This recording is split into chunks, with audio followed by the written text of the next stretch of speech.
Good evening. On behalf of the Indiana University College of Arts and Sciences, I would like to thank you for joining us tonight. I'm Vanessa Clow, and I serve as the college's Director of Alumni Relations. Our Food for Thought live streaming series serves as an opportunity for alumni and friends to hear from faculty and alumni experts, explore topics of interest, and stay connected with IU and the College of Arts and Sciences regardless of your location. I'm excited to be broadcasting this evening's program from the IU Bloomington campus, where we kicked off the 2021-2022 academic year in person a few weeks ago. For our alumni and friends near and far, we have several online events planned for you throughout the fall. I hope you can join us as we explore a range of topics that illuminate the breadth and depth of the college. Further details about these programs can be found on our website at college.indiana.edu. At this time, I'm delighted to introduce tonight's featured presenter, college alumnus and national security expert, William A. Foley, Jr. Dr. Foley, who earned his Ph.D. in history from the college in 2005, is a senior lecturer of national security, Homeland Security, and Public Safety at the Paul H. O'Neill School of Public and Environmental Affairs at IUPUI. He researches current international issues alongside his graduate students for the U.S. Department of State, and in the summers, lectures at King College in London. Following his presentation, Dr. Foley will be joined by newly minted IU alumna Callie Smith for the audience Q&A session.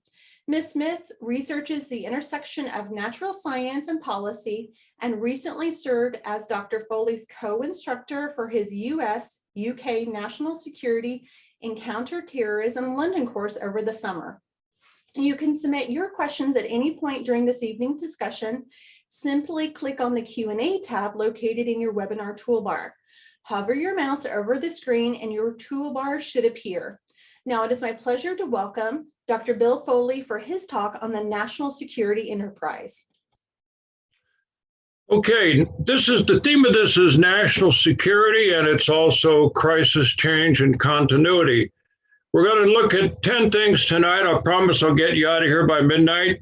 So first of all, for terms, doctrine is basically the statement or a statement of the nation state that stands the test of time and diplomacy. We looked at the Army War College, where I was the director of strategic leadership for a number of years.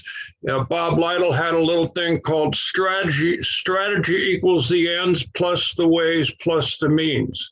And I think that's a good definition. We'll look at other definitions of methodology as we go through. We want to look at the vital interest of the United States, and we find those to be primary and secondary. And the change in Afghanistan would be that President Biden found that to be a primary vital interest for a period of time. And then in his mind, it became a secondary interest. And that is, of course, fine as the commander in chief. The instruments of national power are how the United States or any nation state protects its vital interest. These are the instruments of national power, and we codify them as DIMES, sort of an acronym with actually periods, because this is an abbreviation. They stand for diplomatic, informational, military, economic, and social. They lay or lie as the instruments of national power. These are what we use to basically apply the vital interest of the United States. If we have to use the military, we use defeat mechanism theory. There's two primary models for this. One is called center of gravity. This comes from Karl von Clausewitz on war. And he said that for every enemy center of gravity, you have one too, there's a strategic, operational, and tactical level. And you have to determine which one you can basically attack, but it doesn't have to be military. It can be informational, it can be economic, it can be social. And then the other one in defeat mechanism theory is continuous concentric pressure. This one is a little more benign. You kind of work at about 33 of the enemy's nodes of what you basically have determined to be their vital interests, both primary and secondary. And you kind of look at those nodes, and then you determine essentially what is easiest to basically, I would say, move in your direction or something favorable to you. The elements of U.S. national power that we as a nation kind of believe in soft power, but we tend to use hard power, maybe a little more than we should. We're a liberal democracy, and that foreign policy and the survivability of the nation is basically what our foreign policy is about. But it's also about trade. It's also about human rights since President Carter in 1979, assistance to allies since Harry Truman in March of 47. And I like to look at just war theory. A couple of books are down here that we actually, for the most part, make an effort to practice this. Basically, proportionality in the sense of what we do. In other words, if somebody does something bad to us, we don't use nuclear weapons. Nationalism in a nation state. Nationalism is basically, as John Locke said, nationalism is a kindred pride and common purpose in unified efforts and achievements that lead to some kind of a unity of spirit in nation. And there's two kinds of nationalism, roughly, cultural and religious, and political and economic. And we find that in nationalism, cultural and religious normally do not get us into too much difficulty, but political and economic do. Now, religious with the global war on terrorism could also be considered something that we must be attuned to. A nation state is defined essentially as one that has legal hegemony, a philosophy, it has followers, it has a philosophical domain, and it has basically legality and is recognized by others. And that's a nation state, a common definition. And when we look at national security now, which I do a little bit of work in, I want you to think of this, and many of you do, you work in the field, that this is a World War II concept that came out of Roosevelt and Winnie.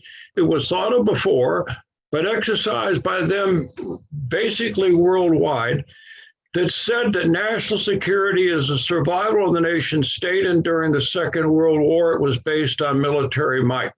Since the Second World War, we have basically developed different kinds of power that we have projected into it, from the instruments of national power, diplomatic, informational, military, economic, and social. And then there are some references here as we go through.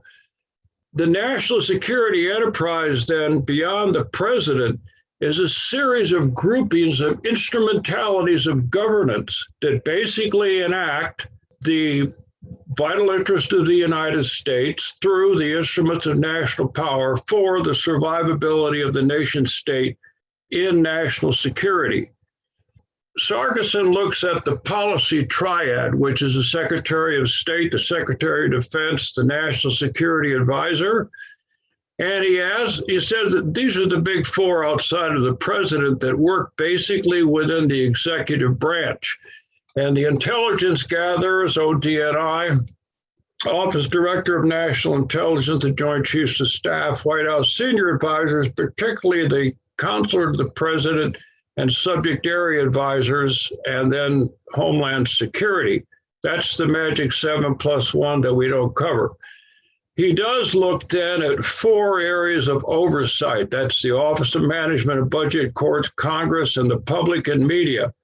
And regardless of your political views, you know, a free press is the first chapter of history. The national security process starts with the National Command Authority, which is the President and the Secretary of Defense only. And the National Command Authority also will bring in the Vice President as needed, but for the term command, as it goes back to the Constitution as Commander-in-Chief, that's where this comes from. And you can read this, but it goes down a chain of events to the National Security Council all the way down to public opinion and sort of back up. But where it stops within the government before, that is the executive appointed 15 secretariats and 2 agencies, where this stops is with the Joint Interagency Coordination Group of the Department of Defense. The rest of these belong to a different branch of government or a different aspect of our society's domain. And I want to mention that be careful when you commit the military. because you have two particular options. And since more recent times under Presidential Decision Directive 25 under President Clinton and then President Bush, the latter one has been sort of used. The first is defeat and return. But if it's a military matter or if it's a really serious economic matter, then stay and use nation building. And that is then sort of where we have evolved. Nation building then is basically a 5-step process: establish peace, enforce peace, build peace, peacekeeping, and nation building that comes out of peacekeeping, and is the 5th step. But security, ladies and gentlemen, has a lot to do with defense. Diplomacy has a lot to do with peace and trade, and counterterrorism has a lot to do with intelligence and execution. So now we're going to look at a little bit of how this national security enterprise operates. We operate through a series of written documents since Goldwater-Nichols in 1986. We have a national security strategy that the Congress said send to the president every 2 years. From that has blossomed a national military strategy, and then as you go straight down the line, a national strategy for combating terrorism. And you can see other strategies. We have also a document that Don Rumsfeld, who I worked a little bit with, put in there. That was the national defense strategy when he wanted to take certain aspects out of the national military strategy. For political reasons, the national defense strategy went away. So it goes national security strategy, national military strategy, and then the joint operational strategy. So let's look at some national security strategies. And we're going to look at President Biden's current one. We're going to look at 2 from Vladimir Putin. We're going to look at 1 from President Trump. And then we're going to look at our good friend in the Atlantic Alliance since 1942, the British. So these are then some good national security strategies that employ roughly the same set of means, ways, and ends to get to what they want. This is President Biden's interim national security strategic guidance. And basically he says we have national security priorities of defending and nurturing our sources of strength. By the way, these things have vast generalizations, as you're all aware, and they oftentimes are written by the winners of political campaigns or battles. So they don't say as much as the other documents, like the national military strategy or operational strategies do. You can read this, but I think the neat part about it is getting back with our allies, looking toward a stable and open international system, and basically reinvigorating and modernizing our alliances and partnerships around the world. And then the first he has is, of course, to defeat COVID-19. And then from President Trump, he continues the Defense Production Act to produce the things we need for PPE, for first, second response, and all the citizens, for vaccinations and health well-being.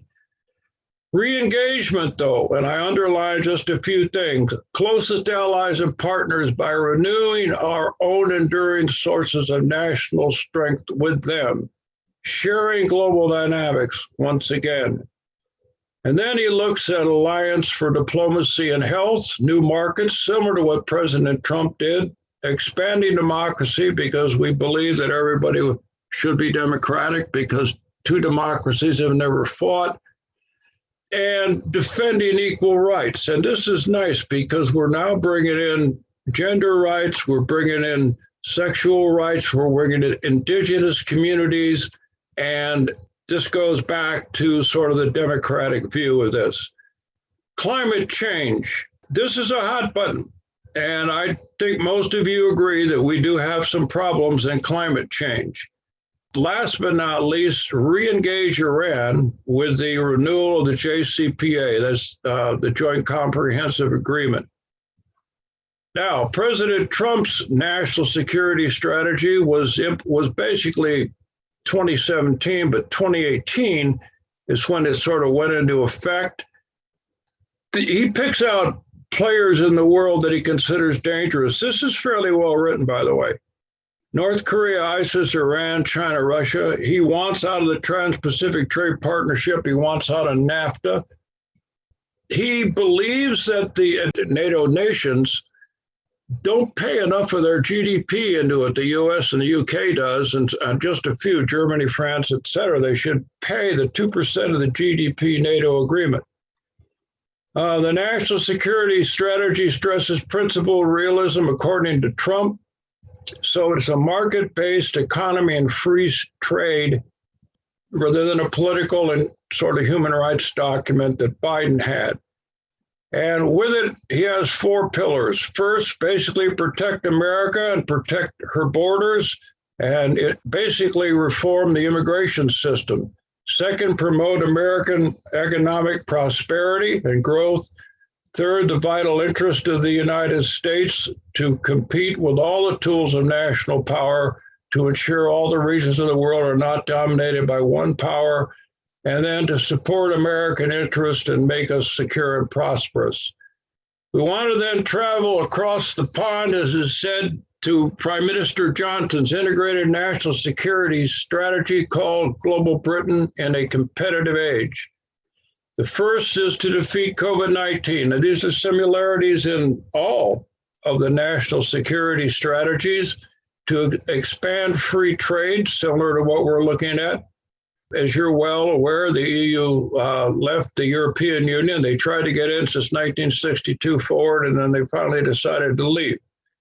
But to strengthen that union, to strengthen the union right now, the Commonwealth nations, and also to strengthen, of course, England, Wales, Cornwall, and Scotland and Northern Ireland as they work against the pandemic, to bring resilience back essentially to their international relations and basically to guarantee the security of their citizens. Protect the citizens at home and abroad, 2.2% of the GDP to NATO, and to stop terrorism. Basically, 2017 was a bad year for them, and many of you are aware of that. Very bad year in London and around in Manchester. Then to become a global leader in cybersecurity and some new centers, and maintaining essentially the UK lead in science technology by 2030 to be a superpower in both STEM and cyber, and then to work in climate change, again, similar to the United States, and basically to expand the Foreign and Commonwealth Office to continue their leadership. And then this is going to be something you're going to see here with Theresa May as well. Reliance on sea power. This is Prime Minister May's national security strategy, and very effective in 2016, written in 2015.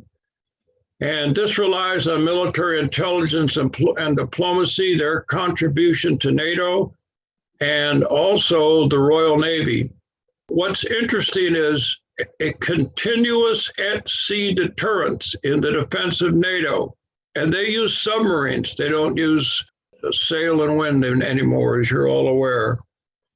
But this is one I want to call to your attention. They don't have a big Navy, but they have a decent amount of submarines with, well, nuclear missiles. But this is right down here at the bottom. We will remain deliberately ambiguous about precisely when, how, and at what scale we would contemplate the use of these nuclear weapons in order not to simplify the calculations of any potential aggressor. Well, I won't say that's preemptive, but they're reserving the right to do it. This is Russia, national security strategy of it. I understand we have some Russians with us, and that is good. Dobry utro. This is interesting. This is basically Russia going her own way now, because the 2015 that I want to show you, implemented in 2016, but this is looking at now kind of like the polar Silk Road of oil and liquefied natural gas, and the Russian Navy, which is fine, it's in their self-interest. But Putin pledges symmetrical and asymmetrical measures basically to stop foreign aggression. And he also looks at Russia's deteriorating relations with the West. but he has similarities with the US and UK on counterterrorism. He talks about Moscow basically sees itself as an independent stakeholder now, an independent actor focusing on shoring up its national interests. And he wants to improve the relations with other countries to kind of determine their predictability, which is interesting. And the document then looks at signals of rebirth of Russian independence in the world order. And then he also looks at the Arctic and Antarctic, and he looks at what the Federation can do there. He finds that China, we're going to look at this when you look at 2015, which makes it clear, they are, he downplays the Sino-Russian alliance a little bit in this one, which is unique because they're doing things in collaboration in Iran and also Iraq and also now Afghanistan and very much in Syria, well, Russia in particular, China off the coast. These are some of the sources. And then we look at 2015. 2015, you see more of Vladimir.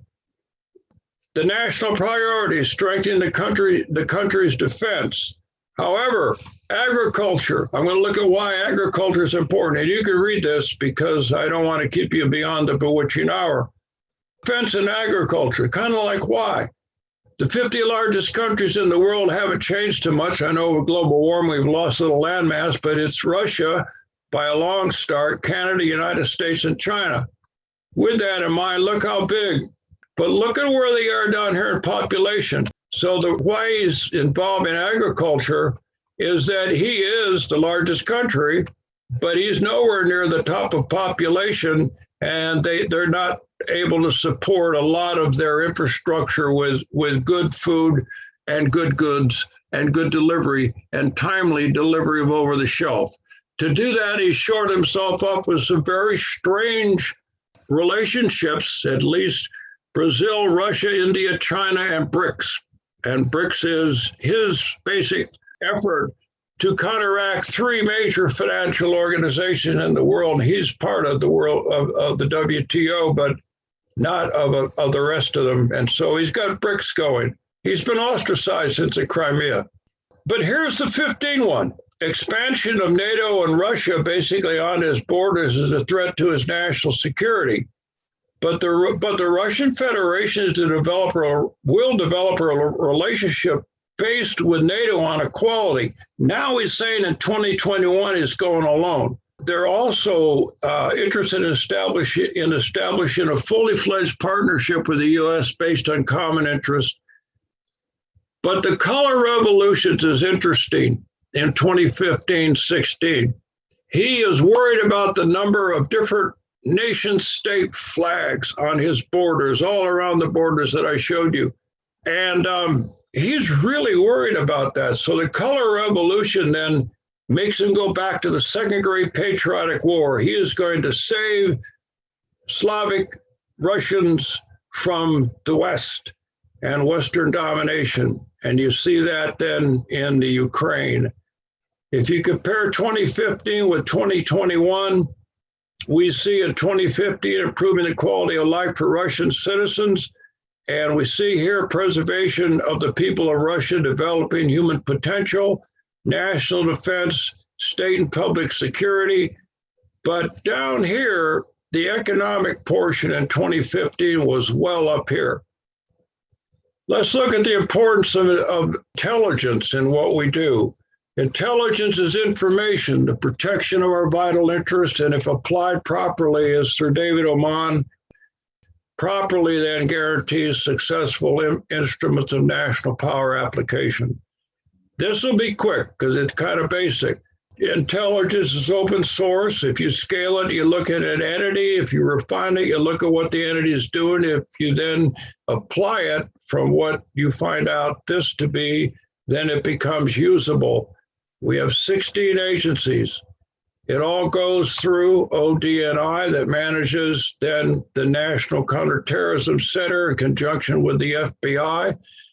And it goes down then in the intelligence fusion centers through President Bush, now 72 in number, in usable intelligence at the street level. That's the cycle. These are the sources. You're familiar with it. I want to look at the British. We have 16 intelligence gathering agencies and one, which is the Office Director of National Intelligence that manages it. The Brits have 4. We're going to look at what Sir David said to our class this summer. He is the former director of their GCHQ, and that is their National Security Agency. So what is intelligence today? This is what he kind of looked at. It's developing demands, developing the supply opportunities to meet those demands, looking at the constraints, ethical constraints, and forming a social compact of these 3 to bring good intelligence about. The purpose of intelligence is to improve the quality of decision-making in an organized fashion so we can put it to use to improve the odds of acting in our own beliefs or goals. And we have some things that we do keep secret. And of course, there's a risk there, and that looks a little bit at the social compact.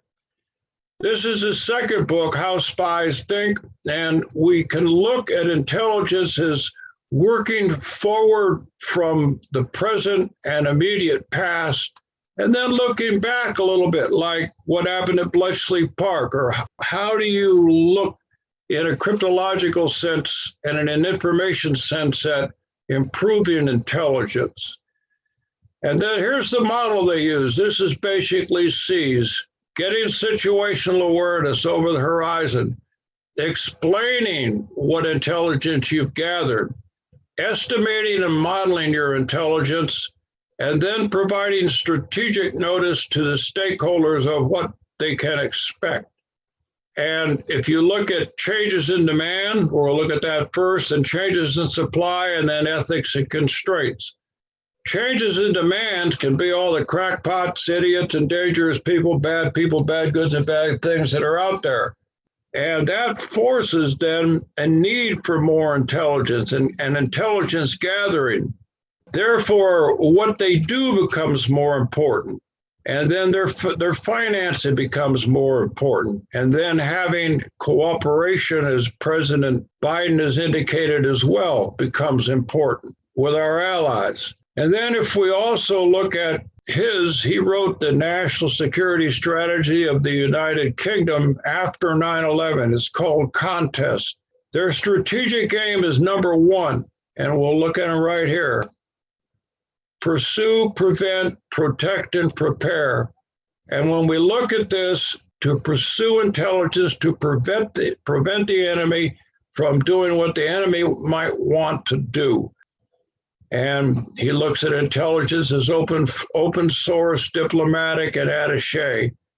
Here's his last book, and this is basically Principled Spying. Now, you might think that's an oxymoron, but he makes the case that ethically it's quite fine. I want to call to your attention that in intelligence, we partner with a lot of foreign intelligence agencies. And we do this through the United Nations Counterterrorism Implementation Task Force. And the goal is to strengthen coordination and coherence in counterterrorism, United Nations to 38 international entities. And Israel has adopted a zero tolerance policy for terrorism, so we partner with them. But we partner with the UAE and our Arab allies through the Schwab Center and joint collaboration in the United States in counterterrorism messaging, which is the important thing outside of the military that you need to win, is the information war. And the Schwab Center also basically stops propaganda from terrorist organizations. We partner with Egypt, and this is the observatory at Al-Azhar. And basically, they look at people in violently radical ideologies, and they report what goes on in areas of interest in intelligence in a number of different languages, and also looking at extremist propaganda. And the Al-Haram Center for Political and Strategic Studies, and this works with Euromesco, that's 104 institutes in 29 European countries, and we partner with them. Then the Democratic Center for Strategic Political Economics studies. This is Beirut, Tunis, Washington, D.C., and Paris. We partner with the European Union in cybercrime and the cybercrime conventions, and we also partner with the EU and Contra, which has nothing to do with Danny Ortega, but is countering propaganda by narration towards anti-radical awareness. Germany works as the lead in this, and we work a lot with Interpol. And of course, we work heavily with France, particularly since 2015 and everything that went on there. And then we work with the UK. An old friend has been Kenya. A stronger friend has been Nigeria. They got a problem in the north, all the way up to Lake Chad. It's called Boko Haram. And we partner with Asia. And these folks are back on our docket again, the Asian nations. And there they are, Vietnam as well. Global war on terrorism. I want to show you what President Bush looked at. And I got to tell you, in his defense, he was operating on response theory. Most of you are aware of essentially pursue, protect, prevent, prepare, respond, recover as the U.S. looks at it. But he looked right at acts of war against the United States, and he was going to respond. Now, there are some really good theories on this, and not from me, but from others. I've listed some of the sources. The idea was that he went after this sort of in a, if I could use a military or a hardware sense, a shotgun approach. What was needed was a sniper approach or a surgical approach, put it in more academic parlance. He used a broad-based effort militarily to go get Osama bin Laden and al-Qaeda that were the known enemies of us, but it was very broad. It was a global war on terrorism. I'm going to show it to you. These are the flashpoints that President Bush and Don Rumsfeld came up with. I worked Noble Eagle, Enduring Freedom, Iraqi Freedom for U.S. Forces Command and U.S. Northern Command. This is to staff the border right after we were attacked. Integrated air defense of the National Capital Region was brought in. This Operation Enduring Freedom, this is the one that has caused a lot of problems then, now, and recently. It's America's longest war. This is the maritime operations that President Bush did in the Straits of Oman. And this is a unique one. He even went after terrorist organizations in the Philippines. Operation Iraqi Freedom, yeah, he kicked that off as well. But there it is, Iraqi Freedom. And those are the casualty statistics. He went in right here. This was Bosnia. And there's reasons for that we won't go into, but look at this. This is from Indiana, 38th Infantry Division. But here's one that we really needed to save. Kosovo, they were just getting hammered. Kosovo is 94% Muslim country. I mean, they're good folks. And we went into Colombia. So the global counterinsurgency then of President Obama was basically this. President Obama said, somehow the GWAT has not given us enough allies. It has outlived its setting, and we need to kind of use a knit or tailored, or maybe, to go back to it, a sort of a sniper approach at the enemy. Clearly tailored strategy, regional information message. He looked at this area, southern Afghan and northern Pakistan border, as one, the Khorasan area here, right there. This is where they recruited al-Qaeda. He said, you got to eliminate the enemy, and he did it. President Obama used a more surgical approach here, and these are the deceased enemy. You can read their names, and there's Osama bin Laden, oh, big well. And so there we go. They got the leadership. He also wanted to fix the interagency process and produce a better information message. So let's take a quick look at Afghanistan. This is Afghanistan, 34 provinces strong, 421 districts. Look at the road networks there. Look at Kabul as we go down up to Kandahar, and then Herat. And then look up here to Mazar-e-Sharif, right here. These are your road networks. This is mountains, so you're kind of canalized there, as we would say. And this, of course, is the area of where the Pakistan border comes from. And this is basically a Taliban area over here. And this hopefully won't become an ISIS-K over here. Little size, population, ethnic groups. It's basically a little bit smaller than Texas, but it's a big enough country. You can read the ethnic groups and languages. Religion is Muslim. It's very strong Sunni, and then Shia, and then other. Unemployment is relatively stable at high. The rights of women, of course, are marginal. Their ranking is 81st among 193 nations in the sense of good things. Their military and defense forces, this is your Afghan national defense, and then your security forces. So there's your military, there's the ANA, and then here's your Ministry of the Interior. So like us, defense, and then police, it's kind of separate. They blend a little. Terrorist groups, they got a lot of them here. They got the Taliban network with some Pakistan support. Pakistan's an ally, don't get me wrong. They're also a nuclear power. Having said that, they also play both sides against the middle a little. So here's the Islamic State of Iraq, and there's your Khorasan. But here's the biggest problem.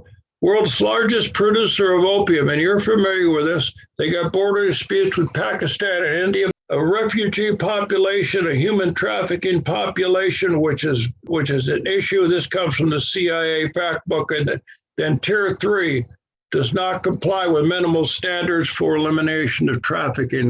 There are a lot of folks involved with it. The brief history is in 1947, there was a unity of Pakistani tribes. Then you had a whole series of Anglo-Afghan wars with the Brits.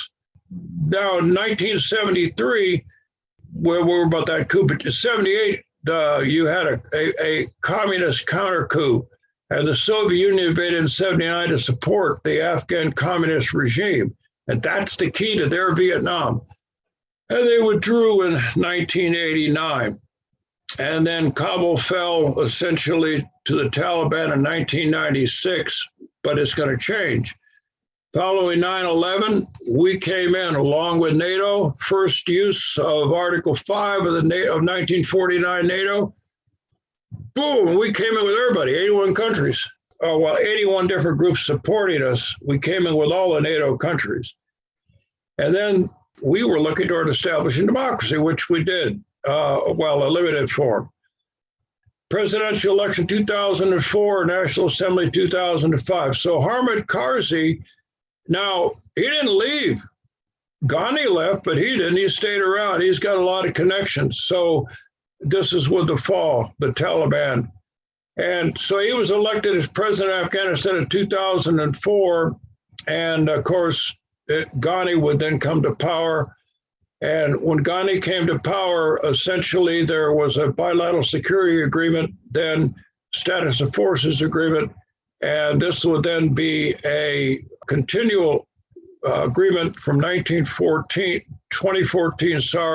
straight through his years of power. Another presidential election in 2019. Guarantees enforcement mechanisms as Doha. You will establish a timeline. The Taliban were not recognized as this, but they were recognized, and then negotiations would start with them.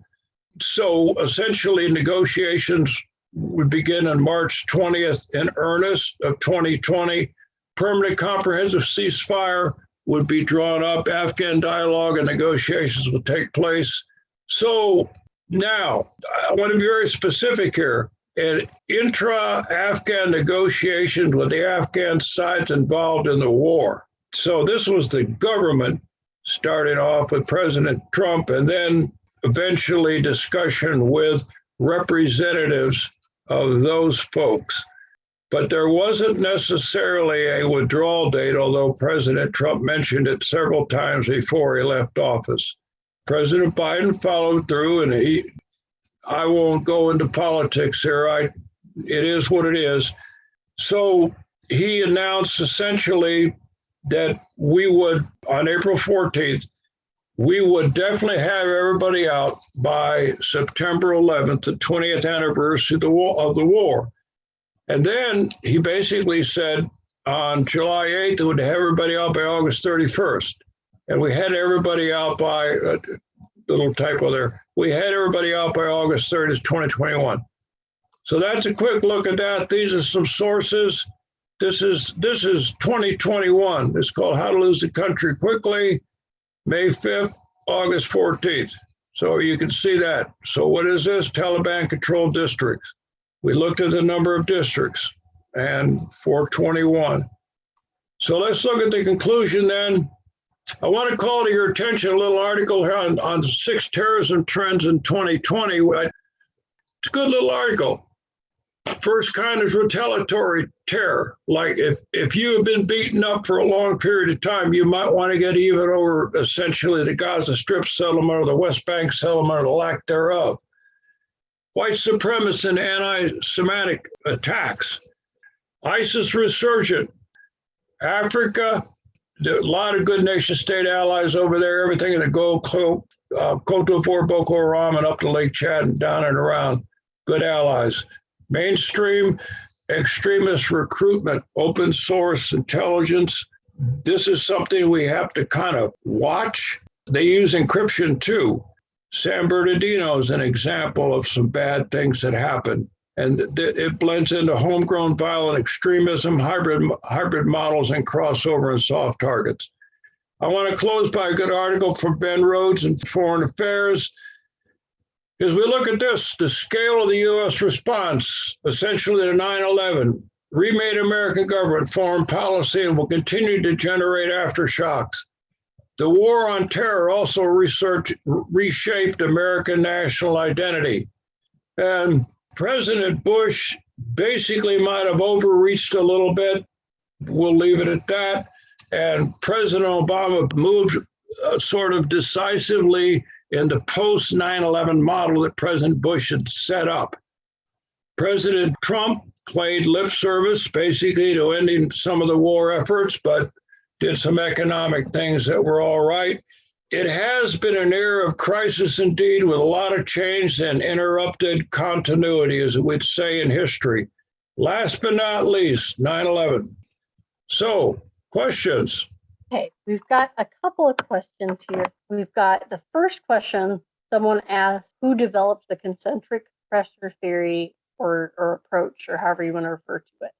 I really don't know. We use that at the Army War College. I know Karl von Clausewitz is the first one. I'll look it up and post it.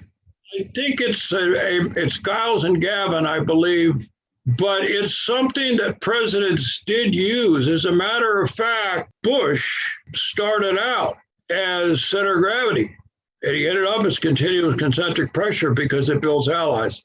President Obama started out as continuous concentric pressure, and he ended up center of gravity. Bill Clinton started out sort of in between both and attacked Milosevic. Sorry, but I just thought I'd bring it up. But I mean, President Clinton also knew what was going on a lot through the NIE, the National Intelligence Estimates.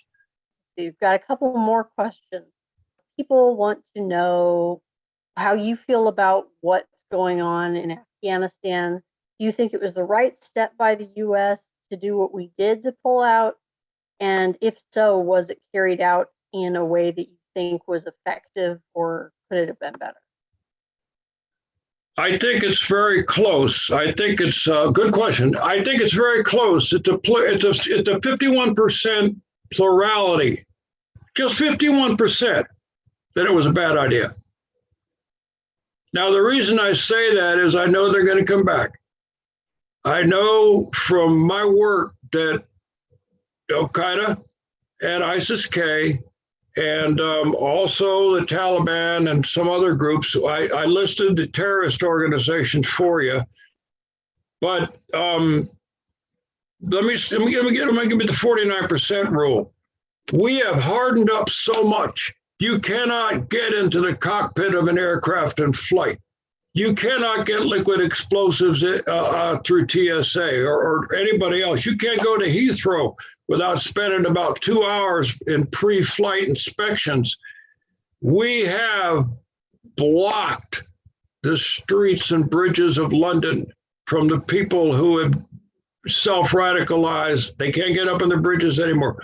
We have done it. We have protected Aurora, Colorado, where the chemicals are. So now, do I think that we should have stayed indefinitely? No. I think we should have. The government needed some assistance. We might have stayed a little longer. But at the 5149, we kept an eye on what was going on in Pakistan and other places there, but we were able to prevent the resurgence on the ground by being there. So the idea would be, if you kept Bagram, if you kept Kabul, and you kept 2,500 there, and you kept drones in the sky, the number one reason I say this, and I will shut up, is human intelligence is the number one source of intelligence. It's not signal. It's not all the rest of it. There's 6 sources of intelligence. There's really 8 now. It's human. Because if you're going to launch a drone attack at somebody who's a member of ISIS-K, how do you know where they are? What are they doing? Are they in a truck, in a basement? You're doing that with allies. We got a couple more on Afghanistan here. Somebody says, H.R. McMaster recently said on Meet the Press that the war in Afghanistan was a 1-year war fought 20 times over. Do you agree with that? Oh, yeah. Thank you. I didn't see that.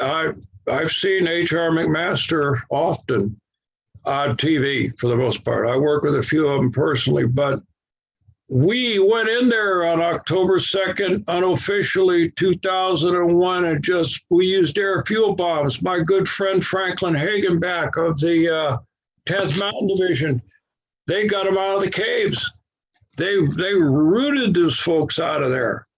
And by the time you get to Tora Bora in December of 2001, Al-Qaeda's on the run. And we have a whole bunch of other forces. We could have committed the entire 18th Airborne Corps. We didn't even need that much to do it. But you don't then, okay, so it took about a year to March. It took to March 2002 to secure Kandahar, to get down the road, and then to get around and up. And that took a little longer. But essentially in March of 2002, as we're securing this, a year later, almost to the day, we attacked Iraq. So if you go in on October 6th of 2001 to March 2nd or 3rd of 2002, you get down to Kandahar, you're going up the road, and by 2003, you've got it secured. Now you can do a little bit of nation building. You don't have to do all of it, but we got out. Somebody asks, what do you think it was that went most wrong in Afghanistan? Was COIN just too ambitious, given the level of corruption that we know about that occurred in the government, the existing ethnic and regional divisions? Or do you think it could have worked if it was implemented more effectively? I think what went wrong, very good question as well, good question. I think nation building went wrong. When you look at the number of tribes, number of ethnic groups, and the number of rivalries in the heroin business, they don't like each other in many cases. They form alliances or shifting alliances. So let's say I'm an Army captain, and I got a briefcase full of money, and let's say I got, I don't know, $300,000 or $400,000 I'm going to give out. This is just as an example. Who do I give it out to? And if I'm going to build a school, where do I build a school? And if I'm going to build a school and I give the money out, who am I going to let into the school? And can I let women in because it makes a lot of sense? You might not. Are you going to let members of a different tribe in? Somebody asks how our strategy about Taiwan might evolve post-Afghanistan and the perceived weakness of the U.S. in protecting its allies. Taiwan is a member of the ASEAN, and so we're going to find out that they got some real strong allies. They've also got some strong allies in the sense of the support of Japan. And with the Trans-Pacific Trade Partnerships going back into effect under President Biden, that I think was needed as a block to China. And so I think it's a matter of the E in economics. We have to counter them through things like the Trans-Pacific Trade Partnership and say, hands off Taiwan. Or we will find some economic things to do that will make you unhappy. Right. All right, moving on, we've got two questions here on one of your favorite people, Vladimir Putin.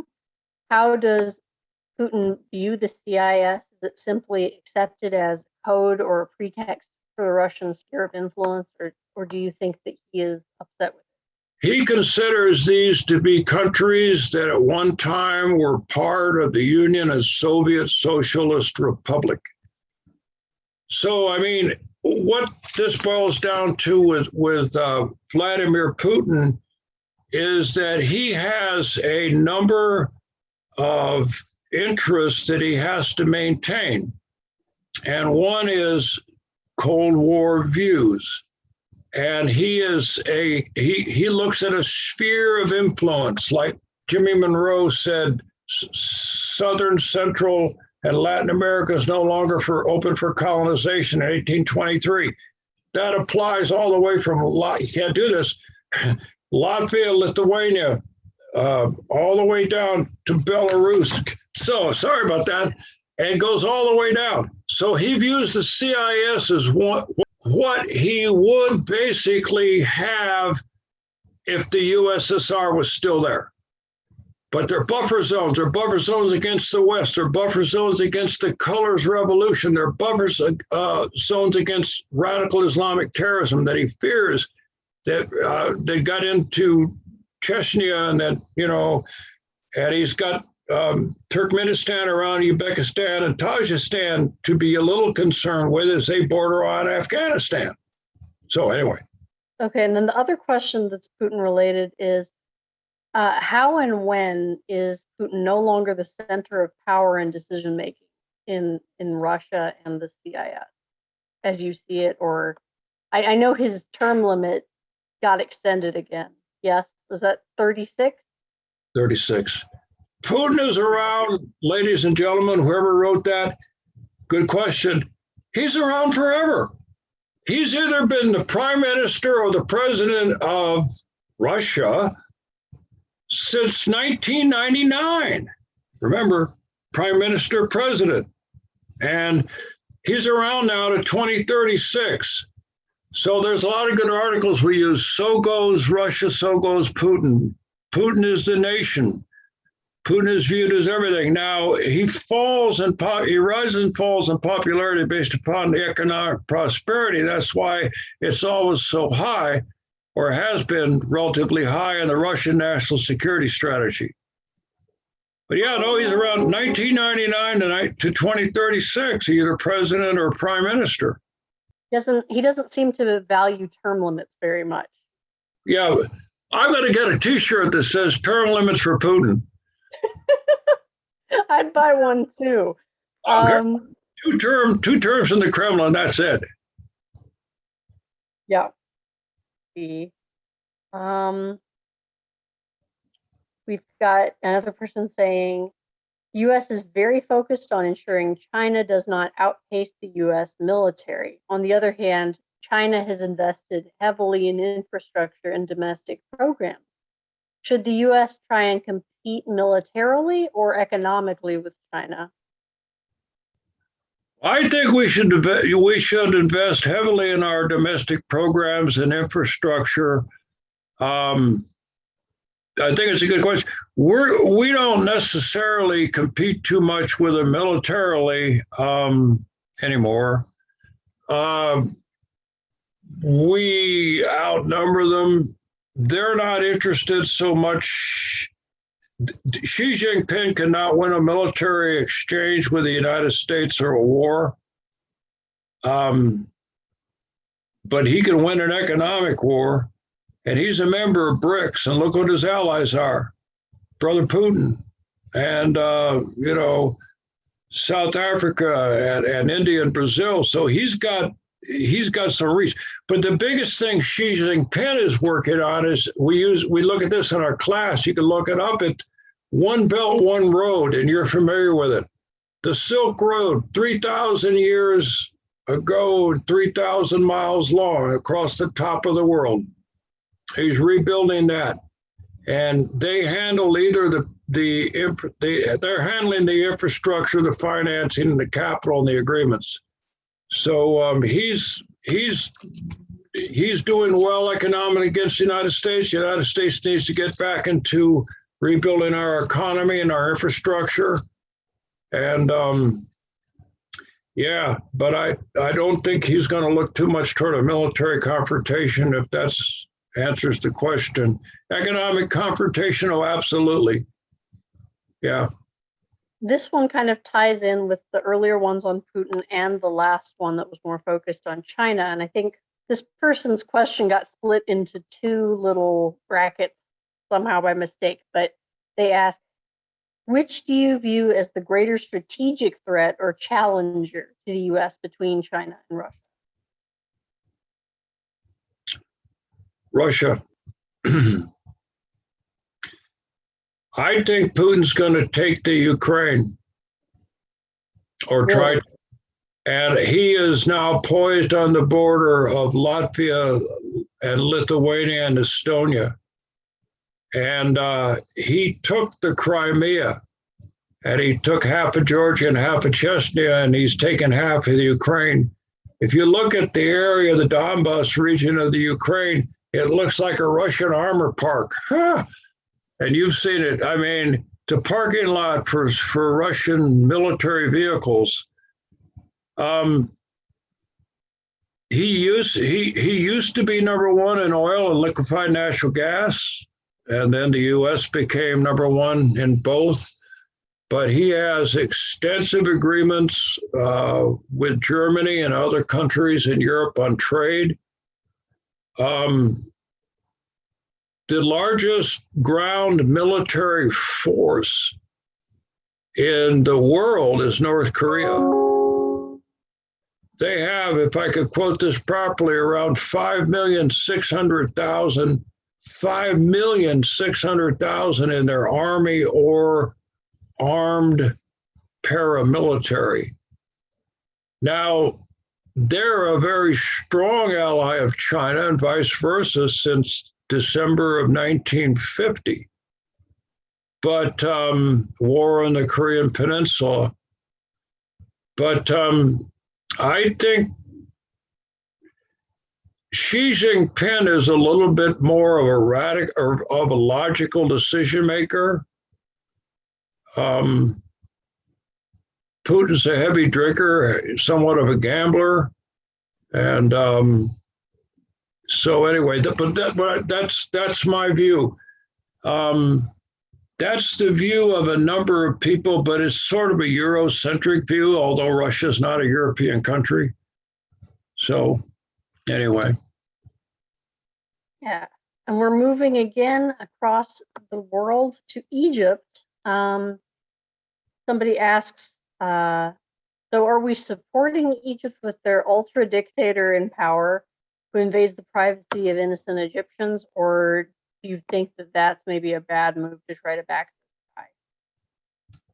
Well, first of all, a two-part question. I think it's a bad move, but I don't think we have any choice. The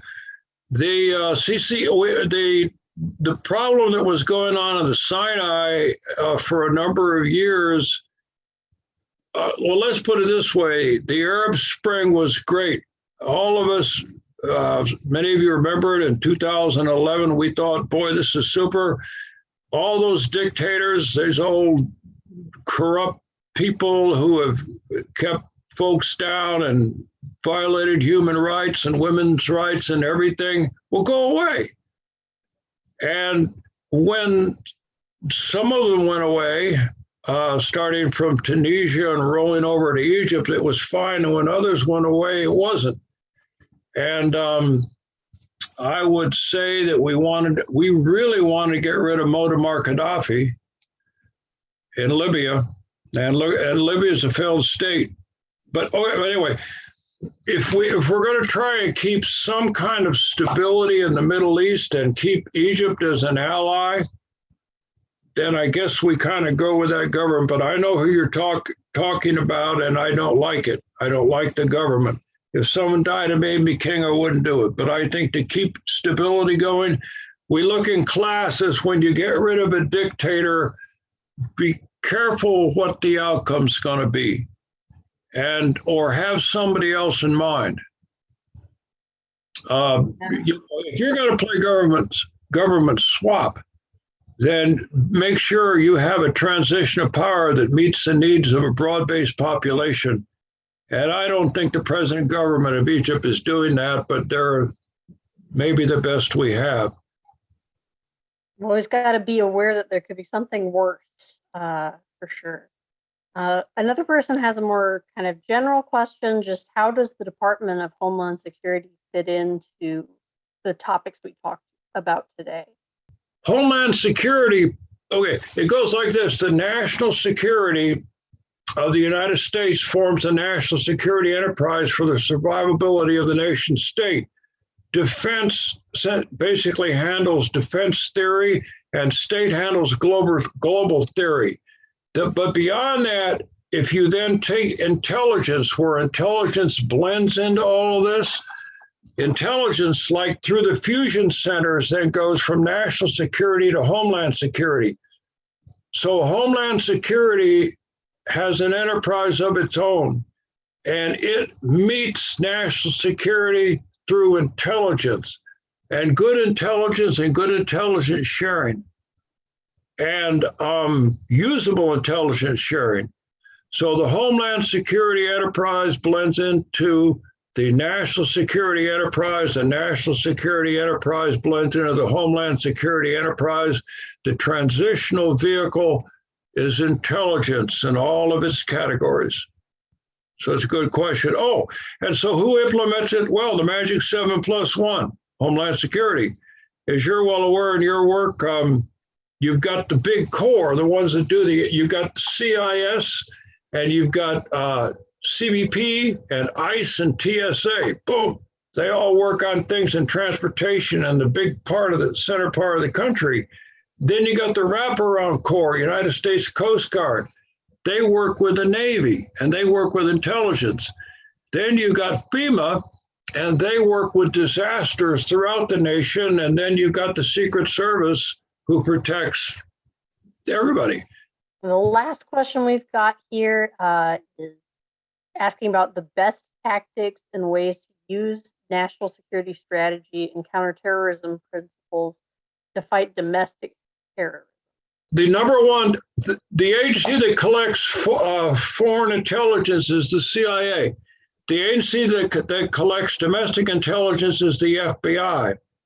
And the agency that then collects military intelligence is the DIA. And the cryptological dominance of the world maybe is the NSA. They collect signal intelligence. So human intelligence within the organizations like Sovereign Citizen and all of these people who don't have the well-being of many folks at their highest level of thought can be determined through intelligence, through the Department of Justice, through the United States attorneys, through the investigators of the United States Marshal's Office, through the Department of Justice, FBI, through the Bureau of Alcohol, Tobacco, Firearms, and Explosives. So DOJ and intelligence gathering, that's actionable. We don't have a federal police force, but all this stuff now goes for thanking President Bush through the intelligence fusion centers. So yeah, you got to preempt. You got to find who they are, what they're up to, and preempt them. To protect, you have to pursue and prevent. Going back to Sir David's model. All right. I think that pretty well wraps us up for the evening, and I would turn it back over. Thank you again for joining us and participating in this evening's live stream. I would like to thank Dr. Foley and Ms. Smith for their time and expertise. We are grateful to you all. I would also like to express our gratitude to the IU Alumni Association and its members for assisting with tonight's event. Finally, I should acknowledge that events like this would not be possible without the support of donors who understand the value of a liberal arts education. If you would like to support the faculty, students, and programs of the College of Arts and Sciences, please consider making a contribution to the Arts and Sciences Priority Fund at the Indiana University Foundation. Until next time, please take care and stay safe.